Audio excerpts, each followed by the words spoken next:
Assalamualaikum warahmatullahi wabarakatuh. Waalaikumsalam warahmatullahi wabarakatuh. Alhamdulillahilladzi amarna bil adli wal ihsan.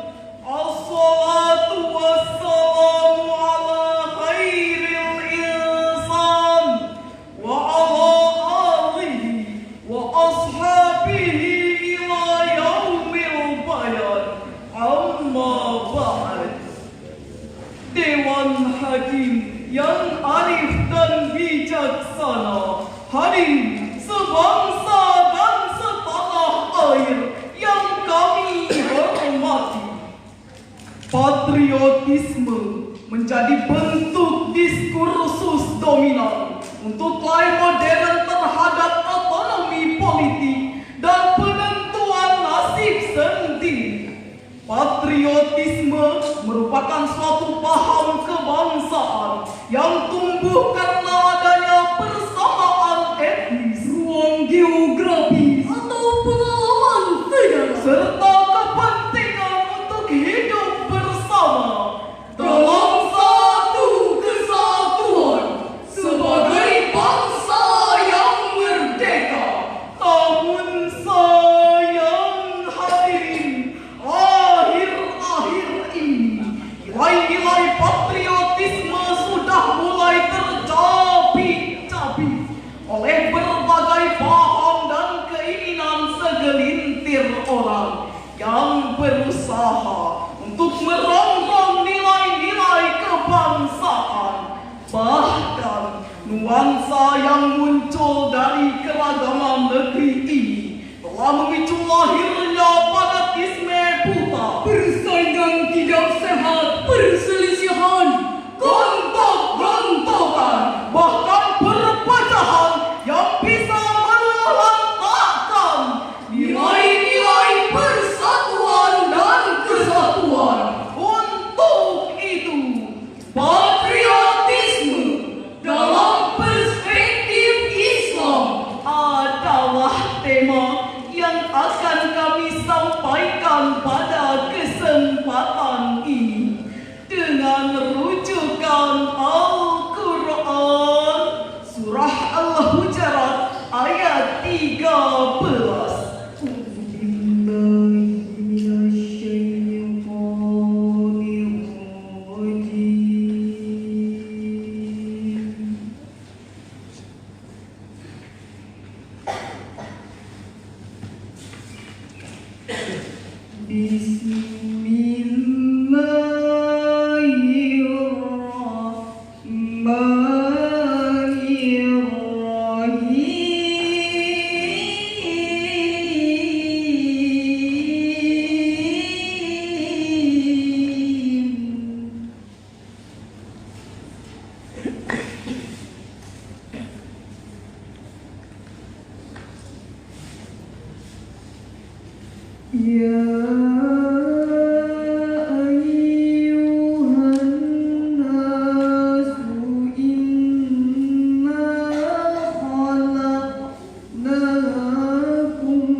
Syekh Ibnu Katsir dalam tafsir Al-Qur'anil Azim juz 5 halaman 255 menjelaskan agar kamu saling mengenal di antara kamu sampai semuanya kembali pada kabilahnya. Sedangkan secara historis sosiologis, menurut Ibnu Asyakir dalam Kitabul Mubhamat menjelaskan bahwa ayat ini diturunkan sebagai teguran kepada Bani Baidah yang menolak dinikahkan oleh Rasulullah kepada budak mereka yang bernama Abi Hindin. Maka turunlah ayat tadi yang menjelaskan bahwa Allah menciptakan manusia dari jenis laki-laki dan perempuan, bercorak suku dan berlainan bangsa. Semua memiliki harkat, derajat, dan martabat yang sama di sisi Allah, yang berfungsi agar kamu saling mengenal, menjalin komunikasi, menebar cinta kasih yang tiada pilih kasih, serta menyemai rasa sayang yang tiada pandang sayang. Demikianlah penjelasan Imam Ali Asy-Syabuni dalam Shufatul Tafasir.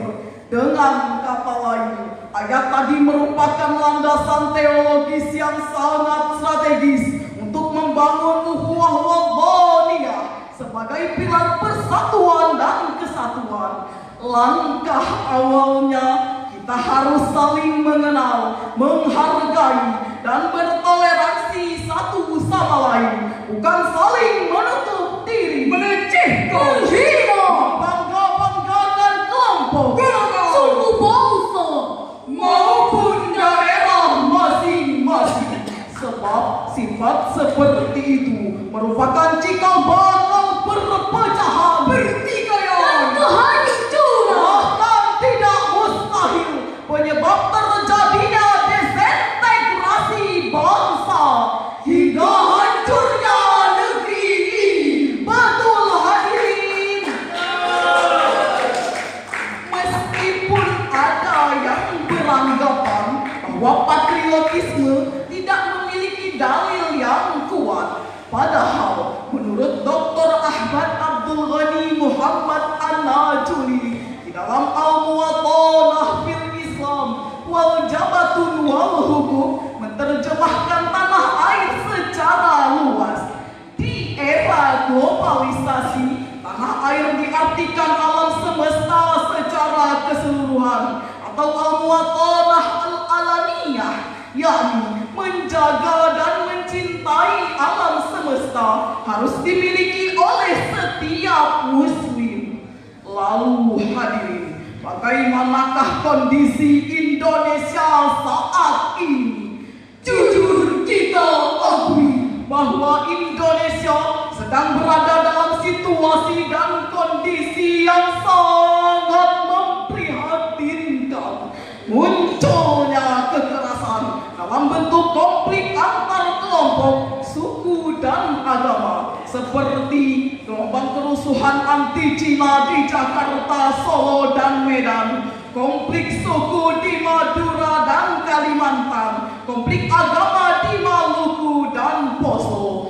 Bahkan hadirin, akhir-akhir ini ada sekelompok orang yang mengatasnamakan agama, menggugat patriotisme Indonesia dengan khilafah, bahkan secara ekstrim menebar aksi teror dengan meledakkan bom bunuh diri. Inilah yang membuktikan bahwa persaudaraan di Indonesia telah terkoyakkan.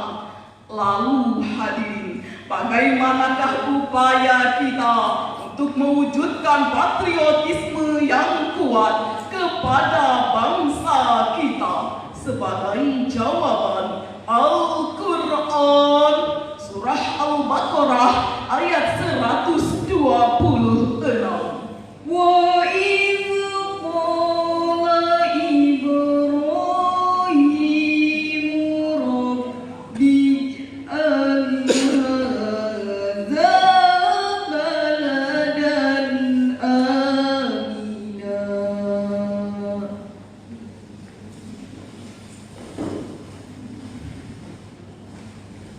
Rabbi ij'al hadza baladan amina warzuq ahlahu minas samarat.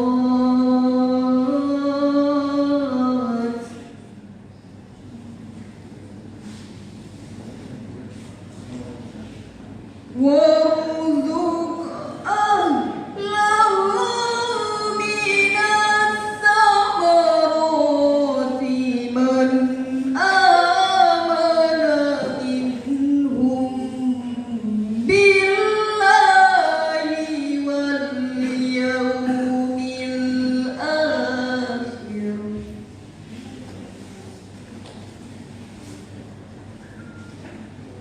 Qala wa man kafara faumati'uhu qalila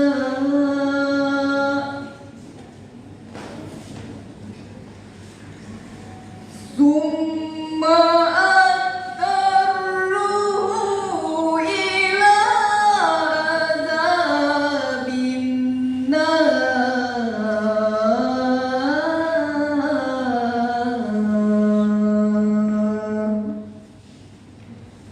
wa bi'sal masir.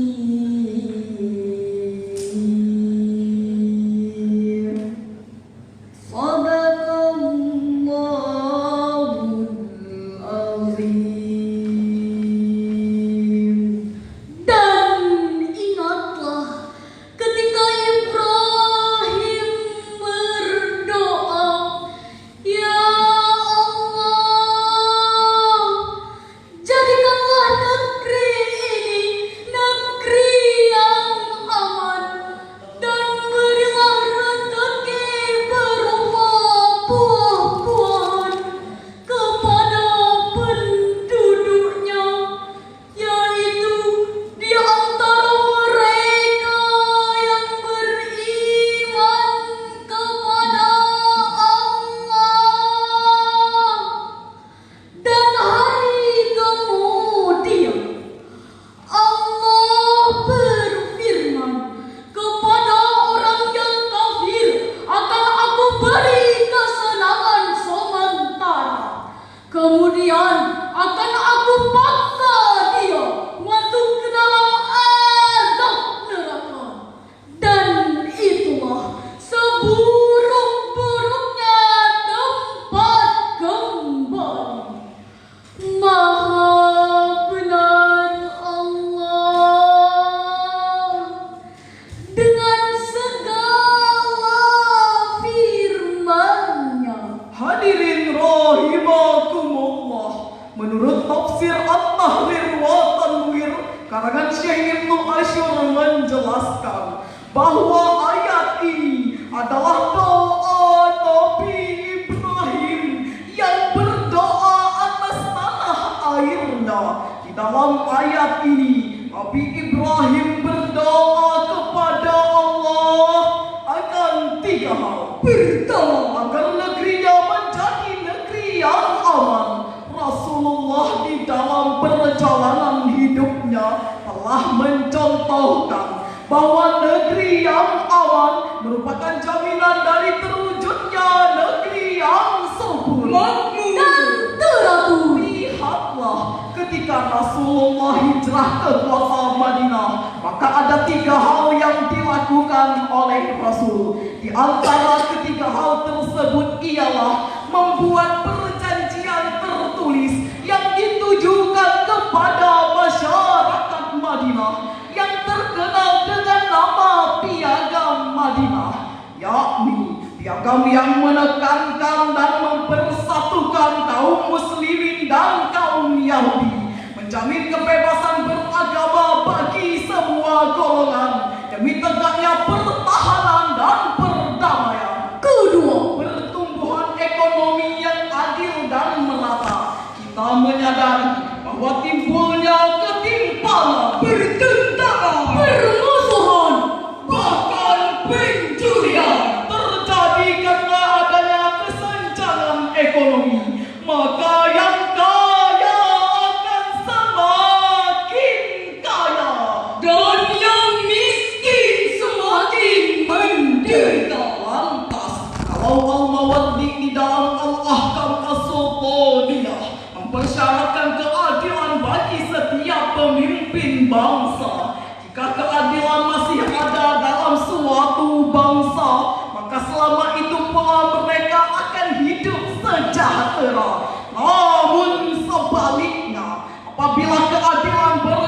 beriman, maka akan menyebabkan pembangunan terhambat dari tersumbat meningkat rakyat dan akhirnya kiamat.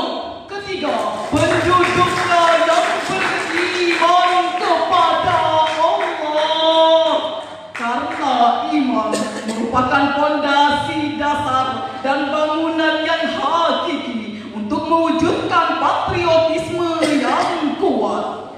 Masih terekam jelas dalam lintasan sejarah bagaimana Kiai Haji Hashim Asy'ari pada tanggal 22 Oktober 1945 mengeluarkan resolusi Jihad Nahdlatul Ulama yang melibatkan seluruh umat muslim dalam radius 94 km untuk ikut serta mengangkat senjata melawan tentara sekutu dan nikah demi tegaknya Republik Indonesia merdeka.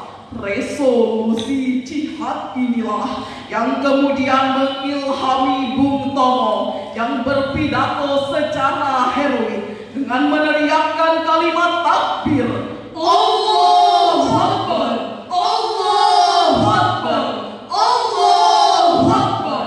Kalimat takbir yang lahir dari kekuatan iman yang mampu menggerakkan ribuan masyarakat Jawa Timur, sehingga bergeraklah para pejuang-pejuang Islam, para santri-santri hingga penduduk di kampung-kampung, desa-desa, pondok-pondok pesantren, bahkan sampai pelosok negeri dengan menggunakan senjata bambu runcing bergerak ke Surabaya pada perang 10 November untuk melawan tentara Belanda. Bahkan senjata Belanda yang canggih sekalipun tidak ada artinya di hadapan umat muslim yang hanya bermodalkan senjata bambu runcing. Mengapa hal ini bisa terjadi? Karena adanya spirit keimanan yang lahir dari kalimat takbir.